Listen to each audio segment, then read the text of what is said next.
माँ शैलपुत्री की पावन कथा। नवरात्रि की प्रथम देवी। नवरात्रि के पहले दिन माँ शैलपुत्री की पूजा की जाती है। वे पर्वतराज हिमालय की पुत्री हैं, इसलिए उनका नाम शैलपुत्री पड़ा। वे नंदी पर सवार, एक हाथ में त्रिशूल और दूसरे हाथ में कमल धारण किए हुए हैं। माँ शैलपुत्री का पूजन करने से साधक को दृढ़ संकल्प, मनोबल और आध्यात्मिक शक्ति प्राप्त होती है। पिछले जन्म की कथा। देवी सती से शैलपुत्री बनने तक। माँ शैलपुत्री का जन्म इससे पहले देवी सती के रूप में हुआ था। वे राजा दक्ष की पुत्री थीं और भगवान शिव की परम भक्त थी।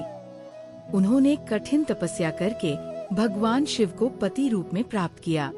लेकिन जब राजा दक्ष ने यज्ञ का आयोजन किया और उसमें भगवान शिव को आमंत्रित नहीं किया, तब सती बिना बुलाए वहां चली गई। यज्ञ स्थल पर जब उन्होंने अपने पिता को भगवान शिव का अपमान करते देखा, तो वे ये अपमान सहन नहीं कर सकीं। उन्होंने वहीं योग अग्नि में स्वयं को भस्म कर लिया। उनके इस त्याग से भगवान शिव अत्यंत क्रोधित हुए और उन्होंने वीरभद्र को उत्पन्न करके दक्ष का यज्ञ विध्वंस कर दिया। पुनर्जन्म और माँ शैलपुत्री के रूप में अवतार। इस घटना के बाद अगले जन्म में देवी सती ने हिमालय राज के घर जन्म लिया और शैलपुत्री के रूप में प्रसिद्ध हुई। इस जन्म में भी उन्होंने घोर तपस्या करके भगवान शिव को पुनः प्राप्त किया। इसलिए नवरात्रि के पहले दिन माँ शैलपुत्री की पूजा करने से अटल भक्ति, दृढ़ निश्चय और मन की शुद्धता प्राप्त होती है। माँ शैलपुत्री की कृपा से प्राप्त होने वाले लाभ। भौतिक और आध्यात्मिक जीवन में सफलता, मनोबल और आत्मविश्वास की वृद्धि, शिव तत्व की प्राप्ति, वैवाहिक सुख और गृहस्थ जीवन में शांति। जो भी श्रद्धालु माँ शैलपुत्री की सच्चे मन से आराधना करता है, उसे जीवन में अडिग विश्वास और दिव्य कृपा प्राप्त होती है।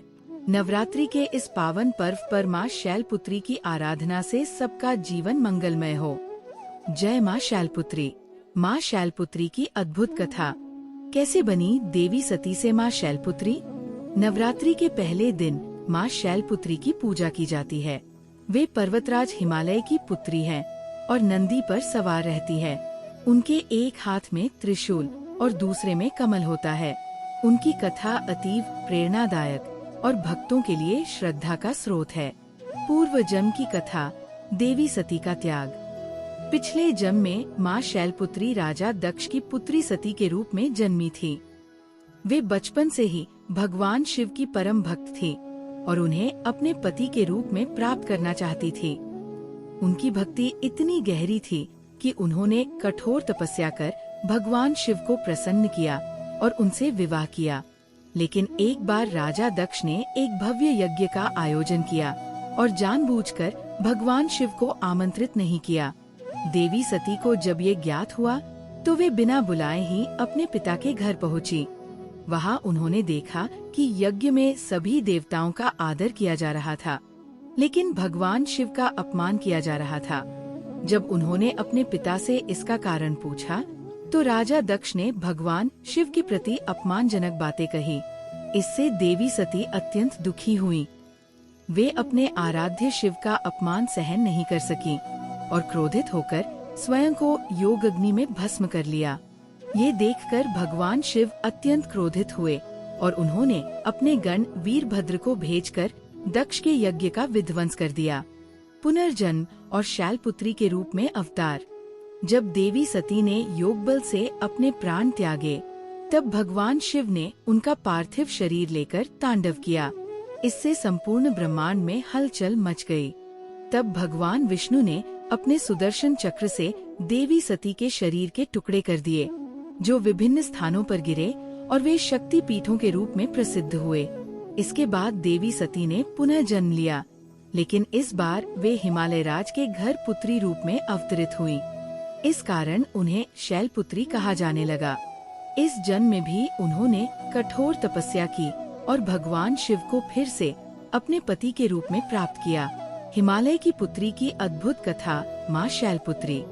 नवरात्रि के पहले दिन माँ शैलपुत्री की पूजा की जाती है।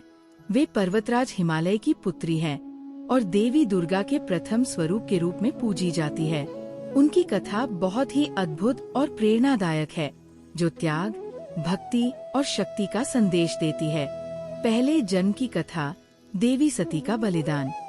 देवी शैलपुत्री का पूर्व जन्म राजा दक्ष की पुत्री सती के रूप में हुआ था। वे भगवान शिव की अर्धांगिनी थीं, लेकिन जब उनके पिता ने भगवान शिव का अपमान किया तो उन्होंने योग अग्नि में अपने प्राण त्याग दिए। उनका ये बलिदान केवल पति भक्ति का प्रमाण ही नहीं था, बल्कि ये अधर्म के विरोध में धर्म की स्थापना का भी संदेश था। भगवान शिव ने इस आघात से व्यथित होकर देवी सती के पार्थिव शरीर को लेकर पूरे ब्रह्मांड में तांडव किया। तब भगवान विष्णु ने सुदर्शन चक्र से सती के शरीर के टुकड़े किए, जो विभिन्न स्थानों पर गिरकर शक्ति पीठों के रूप में प्रतिष्ठित हुए। दूसरे जन्म में शैलपुत्री का अवतार और कठोर तपस्या, देवी सती ने पुनः जन्म लिया, लेकिन इस बार वे पर्वतराज हिमालय के घर पुत्री के रूप में अवतरित हुई। इस कारण उन्हें शैलपुत्री कहा गया। बाल्यकाल से ही वे अत्यंत तेजस्वी, शीलवान और तपस्विनी थी। जब उन्हें अपने पूर्व जन्म की याद आई तो उन्होंने भगवान शिव को पुनः पति रूप में पाने के लिए कठोर तपस्या करने का निश्चय किया। वे घोर तप में लीन हो गईं। हजारों वर्षों तक उन्होंने केवल फल और पत्तों पर निर्वाह किया। बाद में केवल वायु का सेवन करते हुए ध्यान में लीन रहीं। हिमालय की दुर्गम गुफाओं में तपस्या कर उन्होंने अपनी शक्ति को जागृत किया। माँ दुर्गा के प्रथम रूप का प्रकट होना। देवी शैलपुत्री की कठिन तपस्या से प्रसन्न होकर माँ आदिशक्ति ने अपने पहले स्वरूप में दर्शन दिए। ये वही स्वरूप था जो माँ दुर्गा के रूप में प्रतिष्ठित हुआ। माँ ने शैलपुत्री को आशीर्वाद दिया कि वे पुनः भगवान शिव को प्राप्त करेंगी और जगत में देवी पार्वती के रूप में पूजी जाएंगी। उनकी तपस्या से भगवान शिव भी प्रसन्न हुए और उन्होंने स्वयं विवाह का प्रस्ताव स्वीकार किया। इस प्रकार माँ शैलपुत्री पुनः भगवान शिव की अर्धांगिनी बनी और देवी पार्वती के रूप में विख्यात हुई। माँ शैलपुत्री की आराधना का फल। जो भी भक्त नवरात्रि के पहले दिन माँ शैलपुत्री की पूजा करता है, उसे अटल भक्ति और दृढ़ निश्चय की शक्ति प्राप्त होती है। जीवन में सकारात्मक ऊर्जा और आत्मबल का संचार होता है। सभी बाधाएं दूर होती हैं और व्यक्ति को अपने लक्ष्य की प्राप्ति होती है। माँ शैलपुत्री की कृपा से भक्तों के जीवन में शुभता आती है और वे आध्यात्मिक उन्नति की ओर अग्रसर होते हैं। जय माँ शैलपुत्री। नवरात्रि में माँ दुर्गा को प्रसन्न करने के 3 शक्तिशाली उपाय। संपूर्ण जानकारी विस्तार से। नवरात्रि का समय देवी दुर्गा की कृपा पाने का सबसे शुभ अवसर होता है। अगर सही विधि से माँ दुर्गा की पूजा की जाए तो वे भक्तों की हर मनोकामना पूरी कर सकती है। यहाँ 3 सबसे प्रभावी उपाय बताए जा रहे हैं जिनसे माँ दुर्गा को प्रसन्न किया जा सकता है और जीवन में सुख समृद्धि, धन, शांति और सफलता प्राप्त की जा सकती है। उपाय 1, माँ दुर्गा के सिद्ध मंत्रों का जाप करें। क्या करें? नवरात्रि के 9 दिनों तक माँ दुर्गा के किसी एक मंत्र का जाप करें। जाप सुबह और शाम दोनों समय 108 बार करें। रुद्राक्ष या चंदन की माला से जाप करने से प्रभाव कई गुना बढ़ जाता है। जाप के दौरान दीप जलाएं और लाल आसन पर बैठकर ध्यान करें। नवरात्रि में विशेष रूप से दुर्गा सप्तशती का पाठ करने से सभी बाधाएं दूर होती है। उदाहरण, अगर कोई व्यक्ति ऐ हरि क्ली चामुंडाय विच्चे मंत्र का रोजाना जाप करता है तो माँ दुर्गा तुरंत कृपा करती है और सभी संकट दूर हो जाते हैं। विशेष मंत्र, दु दुर्गाय नमः, सभी संकटों से मुक्ति के लिए। ऐ हरि क्ली चामुंडाय विच्चे, सभी इच्छाओं की पूर्ति के लिए। कात्यायनाय विद्महे, कन्याकुमारी धीमहि, तन्नो दुर्गा प्रचोदयात्, शक्ति और समृद्धि के लिए। उपाय 2, माँ दुर्गा को प्रिय चीजों से पूजा करें। क्या करें? माँ दुर्गा को लाल रंग की चुनरी, सिंदूर, कुमकुम, चूड़िया और बिंदी अर्पित करें। रोजाना गुड़हल, लाल और कमल का फूल चढ़ाएं। नवरात्रि के दौरान घी का दीपक जलाएं और कपूर जलाकर आरती करें। माँ दुर्गा को केसर, मिश्री और शहद से बनी मिठाइयाँ अर्पित करें। माँ दुर्गा को 9 दिनों तक लाल वस्त्र और श्रृंगार की वस्तुएं अर्पित करें। प्रतिदिन माँ के 9 रूपों की आरती करें। उदाहरण, अगर कोई व्यक्ति नवरात्रि के पहले दिन माँ शैलपुत्री को गाय के दूध से बनी खीर का भोग लगाता है और देवी शैलपुत्र्यै नमः मंत्र का 108 बार जाप करता है, तो उसे घर में सुख समृद्धि और शांति प्राप्त होती है। विशेष उपाय, माँ दुर्गा को चोला चढ़ाने से विशेष कृपा प्राप्त होती है। नवमी के दिन कन्या पूजन करने से माँ दुर्गा प्रसन्न होती है। रोज 11 बार दुर्गा चालीसा का पाठ करने से सभी संकट दूर होते हैं। उपाय 3, कन्या पूजन और हवन करें। क्या करें? अष्टमी 8वें दिन या नवमी 9वें दिन कन्या पूजन करें। 2 से 9 वर्ष की कन्याओं को भोजन कराएं, दक्षिणा दें और पैर छूकर आशीर्वाद लें। हवन करें और माँ दुर्गा के लिए विशेष आहुति दें। हवन में गुग्गुल, लोबान, गाय का घी, काले तिल, शहद और कपूर डालें। हवन के बाद घर में सकारात्मक ऊर्जा बढ़ेगी और सभी नकारात्मक शक्तियाँ दूर होंगी। उदाहरण, अगर कोई व्यक्ति नवमी के दिन 9 कन्याओं को भोजन कराए, उन्हें लाल चुनरी, चूड़ियाँ और बिंदी भेंट करे, तो माँ दुर्गा की विशेष कृपा प्राप्त होती है और जीवन में सभी समस्याएं दूर हो जाती है। विशेष मंत्र, कात्यायनाय विद्महे कन्याकुमारी धीमहि तन्नो दुर्गा प्रचोदयात्। इस मंत्र का जाप कन्या पूजन के दौरान करें। निष्कर्ष, अगर आप नवरात्रि में ये 3 शक्तिशाली उपाय करते हैं, तो माँ दुर्गा की कृपा से आपके जीवन की सभी परेशानियाँ समाप्त हो जाएंगी, धन संपत्ति बढ़ेगी और परिवार में सुख शांति बनी रहेगी। नवरात्रि के इन उपायों से आपकी हर मनोकामना पूरी होगी। जय माता दी। नवरात्रि में माँ दुर्गा को प्रसन्न करने के 3 शक्तिशाली उपाय डिटेल में। नवरात्रि एक पवित्र समय है जब माँ दुर्गा अपने भक्तों पर विशेष कृपा बरसाती है।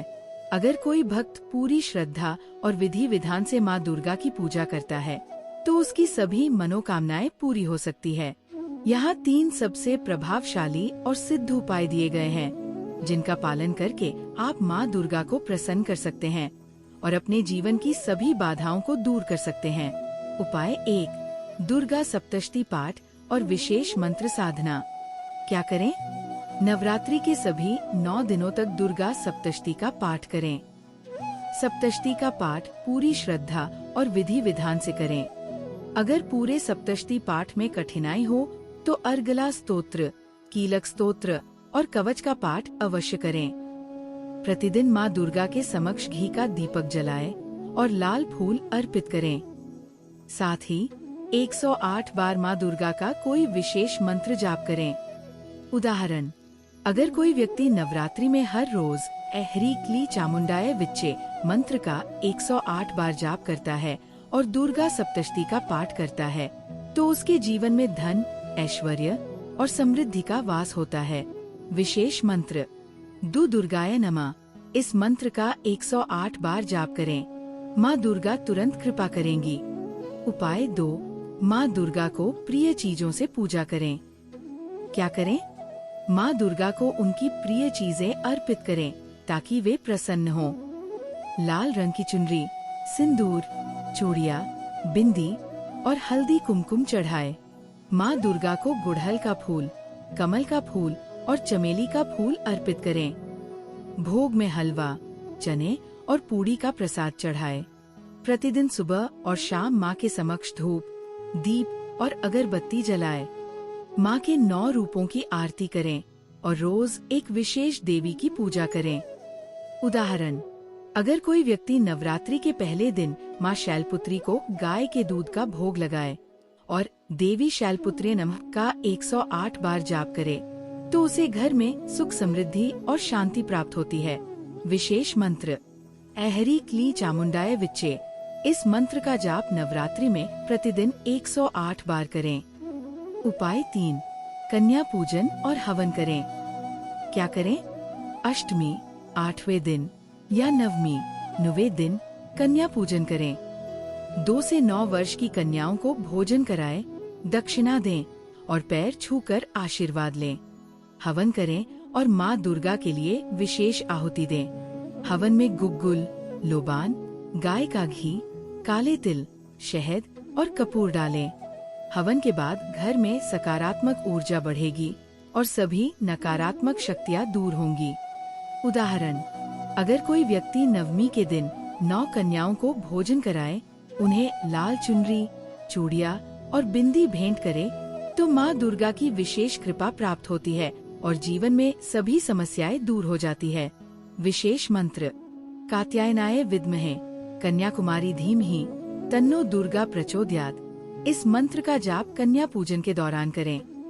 निष्कर्ष, अगर आप नवरात्रि में ये 3 शक्तिशाली उपाय करते हैं, तो माँ दुर्गा की कृपा से आपके जीवन की सभी परेशानियाँ समाप्त हो जाएंगी, धन संपत्ति बढ़ेगी और परिवार में सुख शांति बनी रहेगी। जय माता दी। और आपके मनचाहा वरदान देती है, इसलिए आप इस वीडियो को कम से कम 3 व्यक्तियों तक जरूर शेयर करें। चैत्र नवरात्रि के दौरान जो व्यक्ति ऐसा करेगा, उसकी हर एक मनोकामना या पूरी हो जाएगी। कच्चा अनाज नहीं खाना चाहिए। व्रत के दौरान कच्चा अनाज नहीं खाना चाहिए। कच्चा अनाज पचाने में मुश्किल होता है और शरीर को नुकसान पहुंचा सकता है। तेल और घी से बने व्यंजन नहीं खाने चाहिए। व्रत के दौरान तेल और घी से बने व्यंजन नहीं खाने चाहिए। तेल और घी से बने व्यंजन ऊर्जा को बढ़ाते हैं और आध्यात्मिक विकास को बाधित करते हैं। आचरण संबंधी गलतियां, झूठ नहीं बोलना चाहिए। व्रत के दौरान झूठ नहीं बोलना चाहिए। झूठ बोलने से मन अशांत होता है और व्रत का फल नहीं मिलता है। चोरी नहीं करनी चाहिए। व्रत के दौरान चोरी नहीं करनी चाहिए। चोरी करने से मन अशांत होता है और व्रत का फल नहीं मिलता है। यदि आप नवरात्रि का उपवास रख रहे हैं, तो ब्रह्मचर्य व्रत का पालन करें। इन 9 दिनों में झूठ नहीं बोलना चाहिए और क्रोध नहीं करना चाहिए। इन 9 दिनों में किसी भी प्रकार से किसी महिला या कन्या का अपमान ना करें। इन 9 दिनों में यदि आप उपवास नहीं भी कर रहे हैं, तो भी आपको गुटखा पान, मद्यपान, मांस भक्षण और मसालेदार भोजन नहीं करना चाहिए। व्रत में बार बार जल पीने से भी अधिकतर लोग 2 समय खूब सरी खाकर उपवास करते हैं। ऐसा करने से व्रत का फल नहीं मिलता है। उपवास को उपवास के तरीके से ही करना चाहिए। नवरात्रि के दौरान रासो प्रवास, फल उपवास, दुग्ध उपवास, लघु उपवासन उपवास और पूर्ण उपवास किया जाता है। जिसकी जैसी क्षमता होती है, वो वैसा उपवास करता है। व्रत में यात्रा, सहवास, वार्ता, भजन, गाली बकना आदि त्याग कर नियम पूर्वक व्रत रखना चाहिए, तो ही उसका फल मिलता है। परंतु कई लोग ऐसा नहीं करते हैं। अशोक अवस्था में व्रत नहीं करना चाहिए। जिसकी शारीरिक स्थिति ठीक ना हो, व्रत करने से उत्तेजना पड़े और व्रत रखने पर व्रत भंग होने की संभावना हो, उसे मृत नहीं करना चाहिए। राजस्वर स्त्री को भी व्रत नहीं रखना चाहिए। यदि कहीं पर जरूरी यात्रा करनी हो, तब भी व्रत रखना जरूरी नहीं है। युद्ध के जैसी स्थिति में भी व्रत त्यागी है। माता जी का व्रत रखकर शास्त्र सम्मत विधिवत पूजा अर्चना करना चाहिए। व्रत को बीच में ही तोड़ना नहीं चाहिए। यदि कोई गंभीर बात हो, तो ही माता से क्षमा मांगकर ही व्रत तोड़ा जा सकता है। अधो आवास, अर्थात यदि एक समय भोजन करने का व्रत ले रखा है, तो ये भी जानना जरूरी है कि भोजन में क्या खान और क्या नहीं खाना चाहिए। जैसे नवमी के दिन लौकी नहीं खाते हैं, सप्तमी, अष्टमी या नवमी के दिन व्रत का पारण कर रहे हैं, तो व्रत का उद्यापन जरूर करें और 9 कन्याओं को भोजन कराकर उन्हें दक्षिण देना चाहिए, तभी व्रत का फल मिलता है। रात्रि में माँ दुर्गा के 9 स्वरूपों की 9 दिनों तक पूरे विधि विधान से पूजा आराधना की जाती है कि पूजा अर्चना के लिए बेहद पवित्र माने जाते हैं। नवरात्रि त्योहार को सेलिब्रेट करने के लिए खूबसूरत पंडाल बनाए जाते हैं, जहां माता दुर्गा की भव्य मूर्तियां भक्तों को बरबस ही अपनी ओर खींच लेती हैं। लोग पांडा आशीर्वाद प्राप्त करते हैं। दुर्गा पूजा में माता को कुछ ऐसी चीज चढ़ाई जाती है जो आपकी जिंदगी में व्याप्त दुख, दर्द, परेशानियां, आर्थिक तंगी, नकारात्मक ऊर्जा को दूर कर सकती है। उन्हीं चीजों में से एक है लौंग। इसके कुछ सरल उपाय को अपनाकर आप घर में सुख समृद्धि ला सकते हैं। जानते हैं, चैत्र नवरात्रि में माता जगदम्बा को प्रसन्न करने के लिए कुछ खास उपाय भी बताए गए हैं, जो हर भक्त को चैत्र नवरात्रि के दौरान जरूर करना चाहिए। चलिए हम उन उपायों के बारे में हम आपको जानकारी बता देते हैं। आप में से अधिकतर भक्त जो दीपक का बचा हुआ तेल होता है, इसे क्या करते हैं, नदी में विसर्जित कर देते हैं। सबसे बड़ी यही गलती है। जो दीपक का बचा तेल होता है, वह नवरात्रि में जो दीपक आप लोग जलते हैं, तो क्या होता है, 9 दिन तक जाट जलने के कारण दीपक में जो तेल बचा हुआ होता है जागृत अवस्था में होता है। और मित्रों, जागृत चीज ही अपना पूर्ण से प्रभाव दिखाई है। आपने देखा होगा, सभी मूर्तियों की पूजा नहीं होती। जब कुम्हार मूर्ति बनाता है या फिर पत्थर वाले जो कारीगर मूर्ति बनाते हैं, तो उसे मूर्ति की पूजा नहीं होती, इस मूर्ति की पूजा होती है जिसकी प्राण प्रतिष्ठा हो। तो मित्रों, खा का मतलब है कि दीपक का जो बचा हुआ तेल होता है, जो जलने के कारण जागृत अवस्था में हो जाता है। तो अगर आपके हाथ पैरों में दर्द होता है, किसी ने आपके ऊपर काला जादू कर दिया, आपको शंका हो रही है, तो मैं आप क्या करें, जो दीपक का बचा हुआ तेल होता है आप अपने सिर में लगाइए, अपने शरीर में जहाँ दर्द होता है उन हिस्सों पर लगाइए। तो आप अपने जो शरीर के आपके 7 हिस्सों में लगाना होता है। तो शरीर पर कैसा भी तंत्र विकार लगा है, किसी ने काला जादू, भयंकर काला जादू कर दिया हो, तो ये दुर्गा माँ की साक्षात कृपा होती है। तत्काल देखना, 2 मिनट में आराम मिलेगा। आज हमें हमारे गुरु के द्वारा इस वजह से प्रेरणा मिली कि ये जानकारी समाज में बताई जाए। इस जानकारी से आपका भला होगा। अब जो आपको किसी तांत्रिक या ओझा के पास जाने की आवश्यकता नहीं पड़ेगी। अगर आपको लगाने की आवश्यकता नहीं है, आपको 1 साल के लिए दीपक का बचा हुआ तेल बचाकर रखे फिट होता है, सर दर्द वाले हिस्से पर लगा सकते हैं। अगर उन वर्ष कभी कभी ग्रह नक्षत्र की पीड़ा के कारण सिर दर्द होता है, तो वो सिर दर्द होना बंद हो जाता है। यानी कि जितनी भी ग्रह है, राहु है, केतु है, दुष्ट शक्तियों के द्वारा आपको सताया जा रहा है, 7 हिस्से में बस लगाना होता है। शरीर के 7 हिस्सों में लगा लीजिए। सर पर, हाथ, कोहनी, या फिर आप अपने दिल के स्थान पर लगा सकते हैं, कंठ में लगा सकते हैं। इस प्रकार से आपके साथ हसन का चुनाव करना होता है। तो कैसी भी आपके जीवन में परेशानी हो, शरीर में शारीरिक पीड़ा हो, सारी पीड़ा दूर हो जाती है। मित्रों, नवरात्रि में अगरबत्ती आप जलते हैं, या फिर आप गोबर के उपले लाते हैं, या फिर आप दुर्गा माँ के लिए जो भी चीजों को जलाते हैं, तो मित्रों, भस्म का क्या करना चाहिए? जलाने के बाद जो अंतिम चीज होती है, वहाँ चीज भस्म होती है। भस्म का क्या करना चाहिए? तो मित्र मी हम आपको बता देते हैं।